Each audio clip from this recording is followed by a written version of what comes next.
નમસ્કાર વિદ્યાર્થી મિત્રો, આજના વિડીયો લેક્ચરમાં આપ સૌનું હાર્દિક સ્વાગત છે। આજે આપણે ટેક્સ્ટ બુકના કેટલાક દાખલા ગણીએ, ખાસ કરીને વિદ્યુત ફ્લક્સના, જેમાં એક ઉદાહરણ નંબર 12 તમને ટેક્સ્ટ બુકમાં આપેલું છે। તો એની અંદર રકમ કંઈક આ રીતે આપેલી છે કે x<0 માટે, x 0 એટલે ઋણ x દિશામાં વિદ્યુત ક્ષેત્ર આટલું છે, સદિશ E બરાબર -200 I કેપ ન્યૂટન પર કુલમ, અને ધન x દિશા એટલે x 0 ની અંદર પણ વિદ્યુત ક્ષેત્ર કંઈક આટલું છે, 200 I કેપ ન્યૂટન પર કુલમ। I કેપ શું બતાવે? x અક્ષ, પણ આ માઇનસ છે એટલે ઋણ x દિશામાં છે, અને અહીંયા છે ધન x દિશામાં છે। કહેવા શું માગે છે કે ધન x દિશામાં વિદ્યુત ક્ષેત્ર છે અને ઋણ x દિશામાં વિદ્યુત ક્ષેત્ર છે, તો એની આકૃતિ દોરો તો કંઈ કામ થવાની। આને હું y અક્ષ કહી દઉં, આને આપણે લીલી x અક્ષ। તો એની અંદર x દિશામાં વિદ્યુત ક્ષેત્ર છે, ધન x દિશામાં છે, ધન x દિશામાં કેટલું છે? તો કે અહીં રહ્યું, ધન x દિશામાં કેટલું છે? 200 I કેપ ન્યૂટન પર કુલમ, સમાન વિદ્યુત ક્ષેત્ર આપેલું છે, અને ઋણ x દિશામાં પણ છે।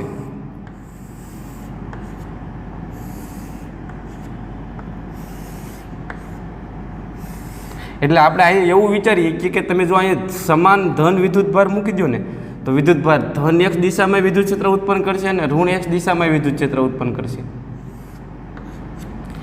ને આ સમાન વિદ્યુત ક્ષેત્રમાં તમારે 20 સેન્ટીમીટર લંબાઈનો નળાકાર મૂકવાનો છે।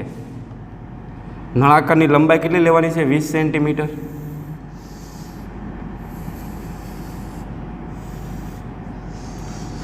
તો આ સમાન વિદ્યુત ક્ષેત્રમાં 20 સેન્ટીમીટર લંબાઈનો નળાકાર મૂકી દો, તો આ અંતર કેટલું હશે?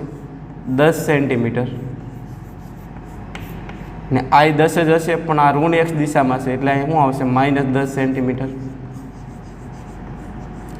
તો નળાકારની એક બાજુ છે એ +10 સેન્ટીમીટર અંતરે હશે, અને બીજી જે વર્તુળાકાર બાજુ છે એ -10 સેન્ટીમીટર અંતરે હશે। આ નળાકારની ત્રિજ્યા રકમમાં આપી 5 સેન્ટીમીટર।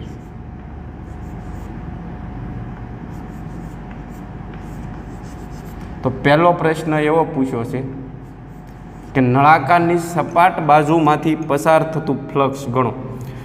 હવે નળાકારને 3 બાજુ હોય, એક આપણી આ છે વર્તુળાકાર, બીજી વર્તુળાકાર, ને આપણી આ છે ને એને વક્ર સપાટી કહેવાય।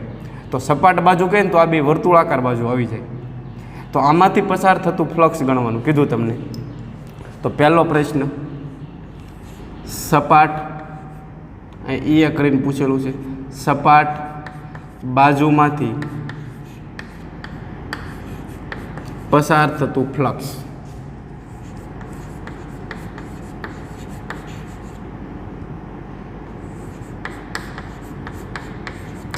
તો એની અંદર 2 પ્રશ્નો થવાના, સપાટ બાજુ 2 છે, એક તો ડાબી બાજુ લઈ લઈએ અને બીજું કીધીએ જમણી બાજુ। તો પહેલાં લખીએ ડાબી બાજુમાંથી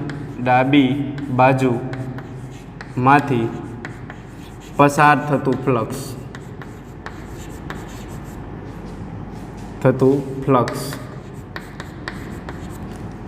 તો ડાબી બાજુમાંથી પસાર થતું ફ્લક્સને હું કીધું ફાઈ ડાબી બાજુ।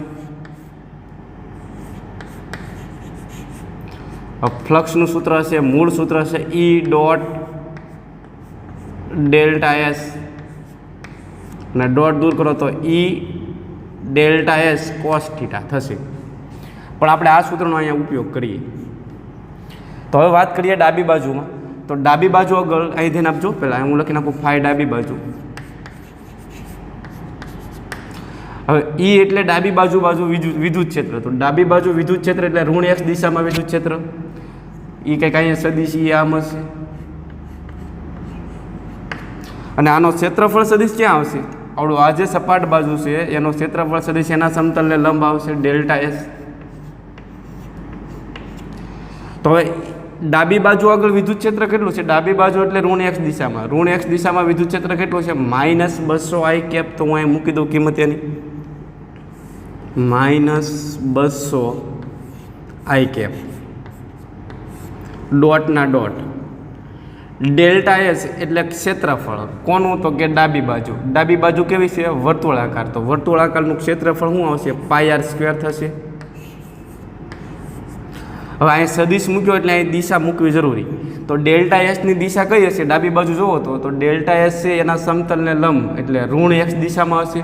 અને ઋણ એક્સ દિશા હોય તો અહીં તમે શું લખશો? Minus I cap. બરાબર ને? ટપ્પા પડે છે ને? ઓકે, હાલો. તો ફાઈ ડાબી ના ફાઈ ડાબી, ડાંભી નો કરી નાખતા. ઓકે, હાલો. માઇનસ માઇનસ પ્લસ થઈ જવાના. બરાબર ને? તો આને હું 200 લખું, પછી પાઈ લખું અને આર સ્ક્વેરના આર સ્ક્વેર. હવે અહીંયા આઈ છે, અહીંયા ડોટ છે ને આઈ. હવે તમને ખબર છે આઈ ડોટ આઈ એટલે જવાબ શું આવી જાય? 1 થઈ જશે. હું લખું તો લખી શકો આઈ ડોટ આઈ ને આઈ ડોટ આઈ એટલે 1 થાય કે નહીં? એટલે ડાયરેક્ટ આપણે લખી નાખીએ. ઓકે, હાલો. તો ફાઈ ડાબી ના ફાઈ ડાબી, 200 ના 200, પાઈની કિંમત થાય 3.14. આર એટલે આનું ક્ષેત્ર ત્રિજ્યા. તો આની ત્રિજ્યા કેટલી આવી? 5 સેન્ટીમીટર. તો આર બરાબર મૂક્યો 5 ને સેન્ટી એટલે -2 ને પાછો એનો સ્ક્વેર થઈ જશે. તો આ બધાનો હિસાબ કરશો ને તો તમારે જવાબ આવશે આની અંદર 1.57 આવશે. આનો એકમ શું થાય? Newton metre square upon coulomb. બરાબર ને? તો ફાઈ ડાબી તો મળી ગયા. હવે એની અંદર પાછો બીજો પ્રશ્ન પૂછ્યો છે. જમણી બાજુ સાથે સંકળાયેલ ફ્લક્સ.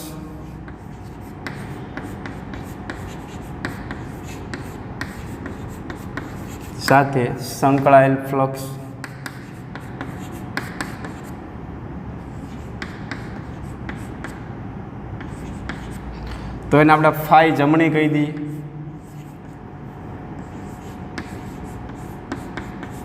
તો સૂત્ર શું આવશે? ઈ dot delta S.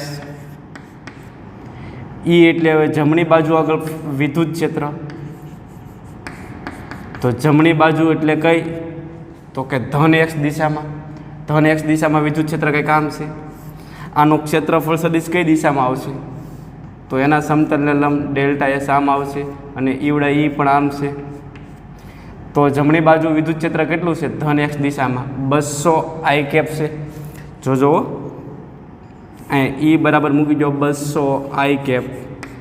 ડોટના dot. Delta S એટલે શું થાય? કયો? Pi R square. પણ અહીંયા પાછો સદિશની દિશા મૂકવી પડશે.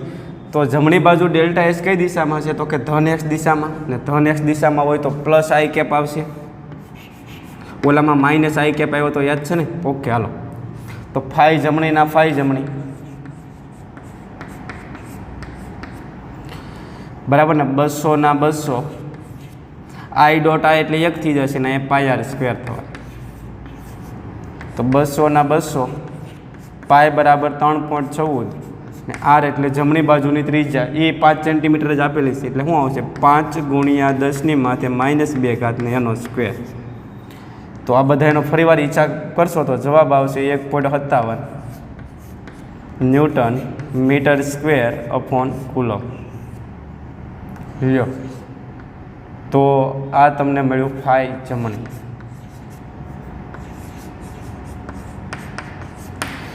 તો પહેલો પ્રશ્ન પૂરો થયો કે સપાટ બાજુમાંથી આ પસાર થતું ફ્લક્સ કેટલું હોય? તો ડાબી બાજુમાંથી કેટલું મળે? જમણી બાજુમાં કેટલું મળે? એટલે આટલું વ્યવસ્થિત લખી નાખો.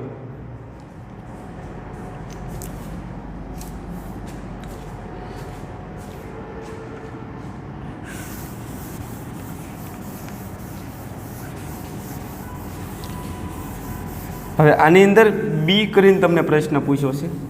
બીજો પ્રશ્ન બી કે નળાકારની વક્ર સપાટી છે, વક્ર બાજુ, એમાંથી પસાર થતું ફ્લક્સ કેટલું હોય? આ આપણો નળાકાર લઈ લઈએ તો આ ડાબી બાજુ થઈ ગઈ, આ જમણી બાજુ થઈ ગઈ અને આ છે વક્ર સપાટી છે. તો એમાંથી પસાર થતું ફ્લક્સ કેટલું થાય? હવે તમને ખબર છે કે વિદ્યુત ક્ષેત્ર એક્સ દિશામાં છે. એટલે આ વક્ર સપાટીમાંથી એક પણ ક્ષેત્ર રેખાઓ બહાર નહીં નીકળતી હોય. જે વિદ્યુત ક્ષેત્ર બહાર નીકળે છે આમાંથી જાય છે, આમાંથી જાય છે. વક્ર સપાટીમાંથી એક પણ ક્ષેત્રરેખા બહાર નીકળતી નથી, એટલે ફ્લક્સ કેટલું હોય? શૂન્ય હોય. પણ જો તમારે ગણવું હોય તો વક્ર સપાટીમાંથી બહાર આવતું ફ્લક્સ, તો આપણે લખીએ અહીંયા ફાઈ વક્ર સપાટી. તો સૂત્ર તમારી પાસે હાજર છે, શું આવશે કયો?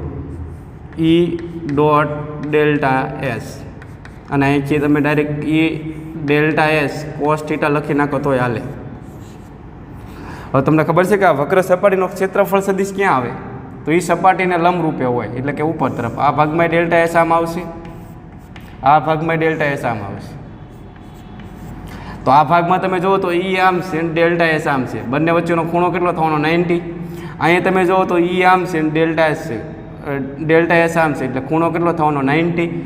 તો બે બાજુ E અને ડેલ્ટા એસ વચ્ચેનો ખૂણો કેટલો થવાનો? 90 ડિગ્રી. અને કોસ 90 ની કિંમત થઈ 0, એટલે આખું 0 થઈ જાય કે નહીં? એટલે લખી નાખવાનું 0. લ્યો, તો વક્ર સપાટીમાંથી પસાર થતું ફ્લક્સ કેટલું થાય? શૂન્ય. આપણે મેથેમેટિકલી ગણતરી કરી.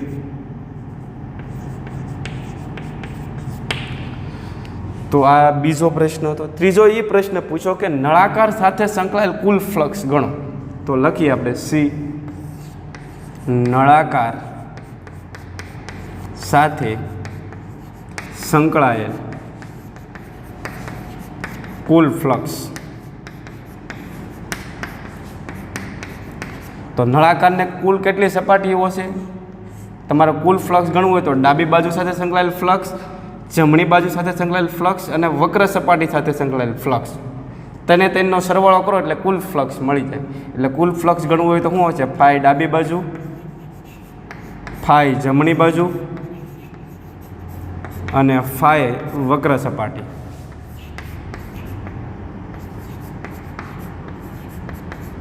હવે તમને ખબર હશે ડાબી બાજુ સાથે સંકળાયેલ ફ્લક્સ તો આપણે પહેલાં ગણી નાખેલું છે, બરાબર ને?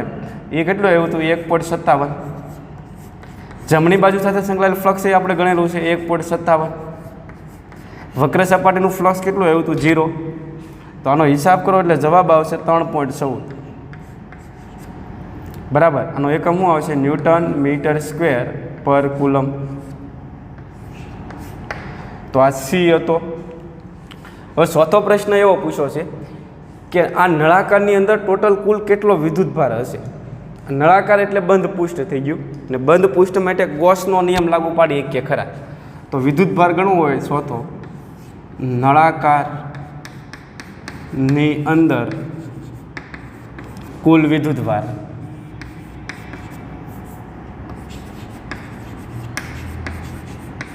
તો ગોસના નિયમ મુજબ આપણી પાસે સૂત્ર શું છે? ફાઈ બરાબર Q/ε0.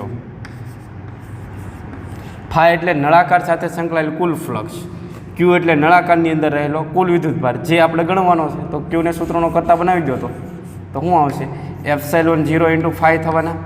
ε0 ની કિંમત તો તમને ખબર છે, બરાબર ને? અને આ બાજુ લઈ ગયા એટલે 8.85 ગુણ્યા 10 ની માથે -12 અને ફાઈ આપણે ગણેલા છે 3.14. આનો તમે હિસાબ કરશો એટલે તમારે જવાબ આવશે 2.78 ગુણ્યા 10 ની માથે -12 -11. ભૂલ ચૂક લેવી દેવી, બરાબર ને? Newton metre square by coulomb. તો આવડી જાય કે નહીં? તો વ્યવસ્થિત રીતે ખાસ ધ્યાન રાખજો. જો અહીંયા વિદ્યુત ક્ષેત્ર ડાબી બાજુ અથવા જમણી બાજુ બદલાવી નાખે તો એ રીતે ગણતરી કરવાની, બરાબર ને? ડાબી બાજુ 100 લે તો 100 લઈને ગણતરી કરવાની, 300 લે તો 300 લઈને ગણતરી કરવાની.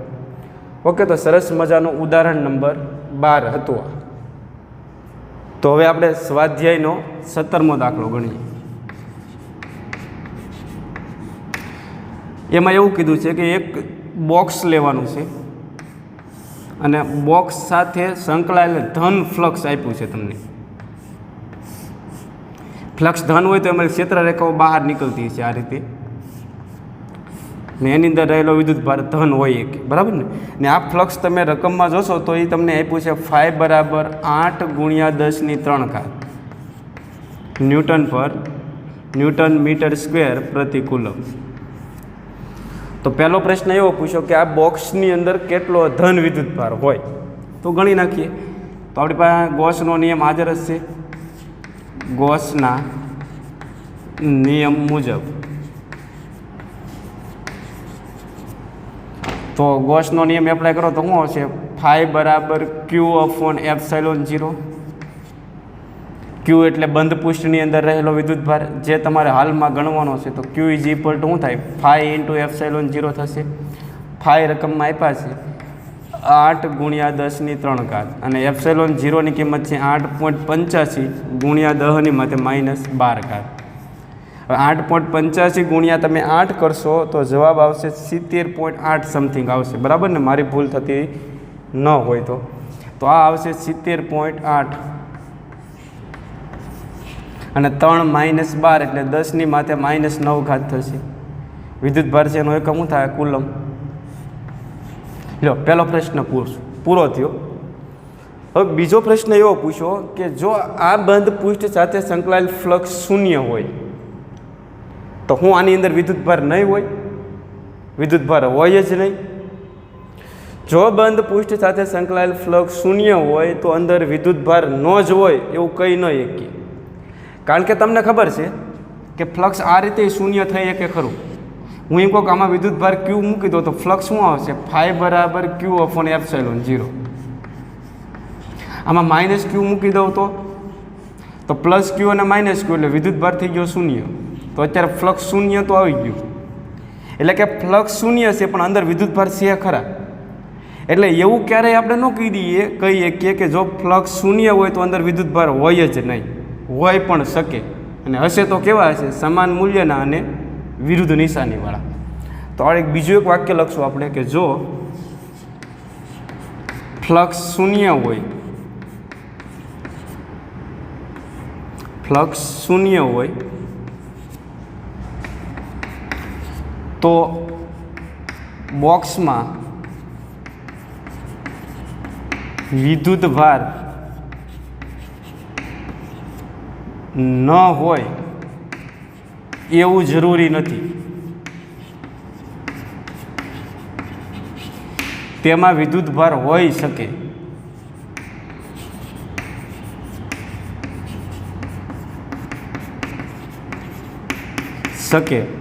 અને તે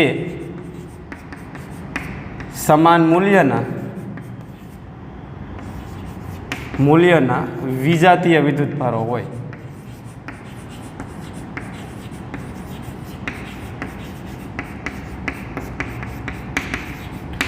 તો મિત્રો આ તો સ્વાધ્યાયનો 17મો દાખલો. તો આપણે હવે સ્વાધ્યાયનો 15મો દાખલો ગણીએ. સ્વાધ્યાયનો 15.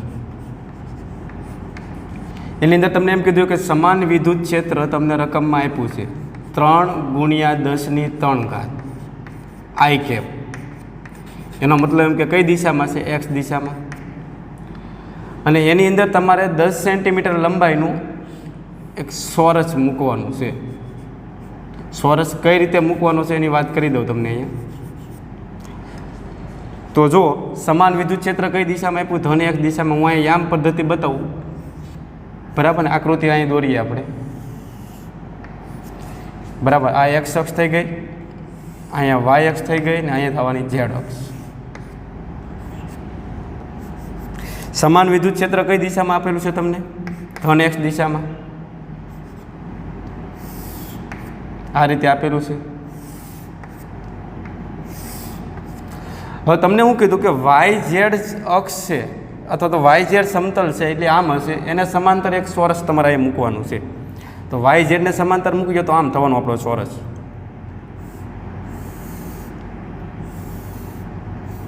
આ ચોરસની લંબાઈ કેટલી આપી? 10 સેન્ટીમીટર.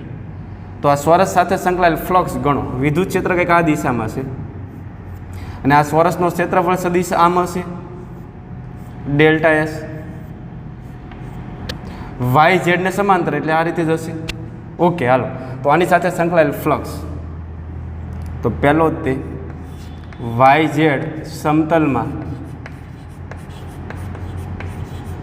રહેલા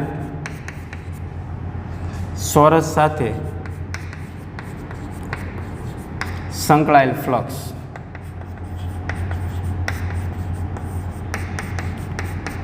તો ધ્યાન આપજો, અહીંયા ફાઈ ઇઝ ઇક્વલ ટુ શું આવશે કયો ઈ ડેલ્ટા એસ કોસ થીટા. ઈ એટલે અહીંયા વિદ્યુત ક્ષેત્રનું મૂલ્ય લેશું આપણે, કારણ કે કોસ થીટા આવી ગયા એટલે ઈનું મૂલ્ય કેટલું આપ્યું કયો તો 3 × 10⁻³ ઈની કિંમત પછી મૂકીએ. ડેલ્ટા એસ એટલે ક્ષેત્રફળ કોનું આવશે ચોરસનું, તો ચોરસનું ક્ષેત્રફળ શું આવશે લંબાઈનો સ્ક્વેર કોસના કોસ. થીટા કેટલો છે થીટા એટલે ઈ અને ડેલ્ટા એસ વચ્ચેનો ખૂણો, તો ઈ અને ડેલ્ટા એસ એક જ દિશામાં છે એટલે ખૂણો શું થઈ જવાનો 0 ડિગ્રી.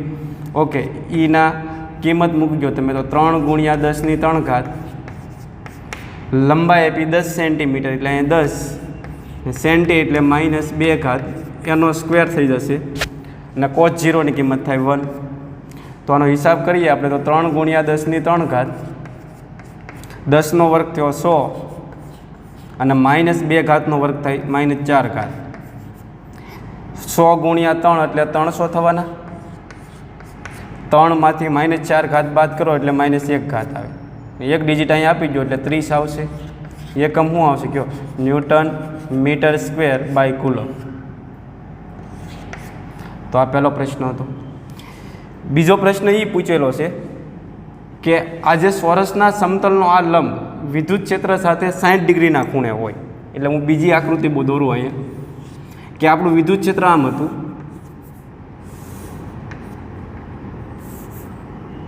સમાન વિદ્યુત ક્ષેત્ર કંઈક આ રીતે છે.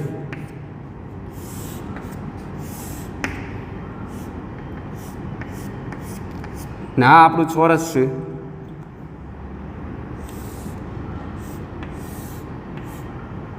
તો ચોરસના સમતલનો લંબ એટલે આવડો આ થઈ ગયો, એટલે કે આપણો ડેલ્ટા એસ એ વિદ્યુત ક્ષેત્ર સાથે ઈ સાથે 60 ડિગ્રીનો ખૂણો બનાવે. તો આ કેસમાં ફ્લક્સ કેટલો હોય તો ગણી નાખીએ આપણે. ફાઈ બરાબર શું આવશે કયો ઈ ડેલ્ટા એસ કોસ થીટા. તો ઈના ઈ ડેલ્ટા એસ એટલે ચોરસનું ક્ષેત્રફળ કેટલું થાય લંબાઈનો સ્ક્વેર અને કોસ થીટા કેટલું આવશે કયો ઈ અને ડેલ્ટા એચ વચ્ચેનો ખૂણો અહીંયા 60 ડિગ્રી આપેલો છે તમને, તો અહીંયા 60 આવશે. ઈની કિંમત મૂકી દો હાલો. તો ઈ બરાબર કેટલા મૂકશો 3 × 10⁻³ લંબાઈ કેટલી છે ચોરસની 10 સેન્ટીમીટર એટલે 10 × મીટરમાં ફેરવશો એટલે -2 એનો વર્ગ અને કોસ 60ની કિંમત થાય 1/2. હવે તમે આ બધાનો હિસાબ કરી જોજો, જવાબ આવશે 15. એકમ આવે ન્યૂટન મીટર સ્ક્વેર પર કુલમ. તો આ સ્વાધ્યાયનો 15મો દાખલો હતો. તો હવે આપણે સ્વાધ્યાયનો 19મો દાખલો ગણીએ. એની અંદર તમને રકમમાં એમ કીધું કે એક સમઘન લેવાનો છે. સમઘનની જે ધાર છે એની લંબાઈ તમને રકમમાં આપેલી છે 9 સેન્ટીમીટર અને એના કેન્દ્ર ઉપર એક બિંદુવત વિદ્યુતભાર મૂક્યો છે ક્યુ. એ આપ્યો 2 માઇક્રોકુલમ. તો આની સાથે સંકળાયેલું ફ્લક્સ ગણવાનું છે, આખા બંધ પૃષ્ઠ સાથે સંકળાયેલ ફ્લક્સ ગણવાનું છે ફાઈ. તો ગોસના નિયમ મુજબ શું થાય કયો ગોસના નિયમ મુજબ ફાઈ બરાબર સૂત્ર શું આવે Q/ε0. ફાઈના ફાઈ ક્યુ બરાબર કેટલા મૂકશો કયો 2 માઇક્રોકુલમ આપ્યો એટલે 2 × 10⁻6 અને ε0ની કિંમત કેટલી આવશે 8.85 × 10⁻12. આ બધાનો હિસાબ કરશો એટલે મારા ખ્યાલ મુજબ જવાબ આવશે તમારે 2.259 બરાબર ને, ગુણ્યા 12 ઉપર લઈ જાઓ તો 10⁶ થશે. એકમ શું આવશે ન્યૂટન મીટર સ્ક્વેર પર કુલમ. તો આ 19મો દાખલો હતો. હવે તમને એમ કીધું તો દરેક બાજુ સાથે સંકળાયેલ ફ્લક્સ ગણવાનું કીધું હોત તો આની પહેલાં આપણે સૂત્ર મેળવી ગયા છે તો 6ε0 આવત. આઈડિયા આવે છે કે નહીં? ત્યાર પછી સ્વાધ્યાયનો આપણે 20મો દાખલો ગણીએ. એની અંદર તમને એમ કીધું છે કે એક 10 સેન્ટીમીટર ત્રિજ્યાનું ગોળાકાર બંધ પૃષ્ઠ લેવાનું છે. તો એક ગોળાકાર બંધ પૃષ્ઠ લઈ લઈએ આપણે. એની ત્રિજ્યા કેટલી છે? 10 સેન્ટીમીટર. અને એના કેન્દ્રની અંદર બિંદુવત ઋણ વિદ્યુતભાર મૂકેલો છે આપણે -q. અને આ ઋણ વિદ્યુતભાર હોય તો એની અંદર તમને ખબર છે ક્ષેત્ર રેખાઓ દાખલ થાય આ રીતે. અને આની સાથે સંકળાયેલું ફ્લક્સ તમને રકમમાં આપ્યું છે ફાઈ બરાબર -1 ગુણ્યા 10⁻³ ન્યૂટન મીટર સ્ક્વેર પર કુલમ.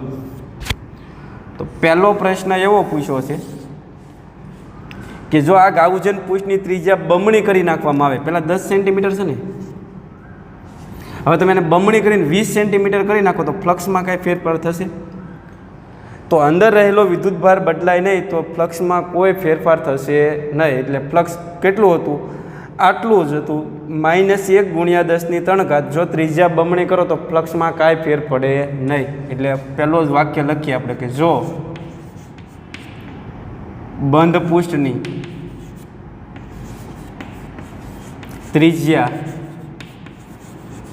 બમણી કરવામાં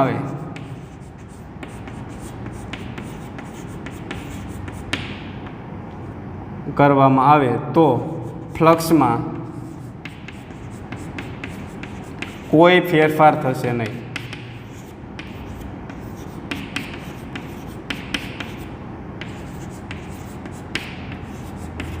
તેથી ફ્લક્સ કેટલું રહેવાનું છે કહેશો? -1 ગુણ્યા 10⁻³ ન્યૂટન મીટર સ્ક્વેર પર કુલમ. બીજો પ્રશ્ન એ પૂછ્યો કે એ બિંદુવત વિદ્યુતભારનું મૂલ્ય કેટલું હશે? તો આપણી પાસે સૂત્ર હાજર છે ગોસના નિયમ મુજબ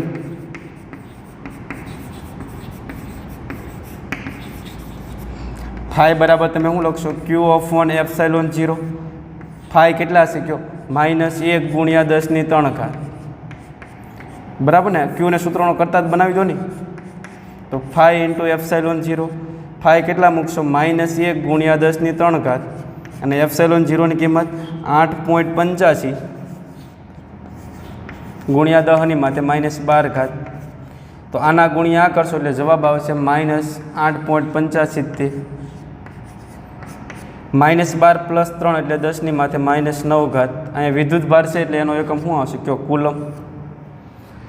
તો આ હતો સ્વાધ્યાયનો 19 અને 20માં દાખલા, બરાબર ને? તો ફ્લક્સને રિલેટેડ કેટલાક દાખલા આજે આપણે ગણ્યા. આવતા લેક્ચરમાં વધુ દાખલા ગણશું. ઓકે, આભાર, થેન્ક યુ.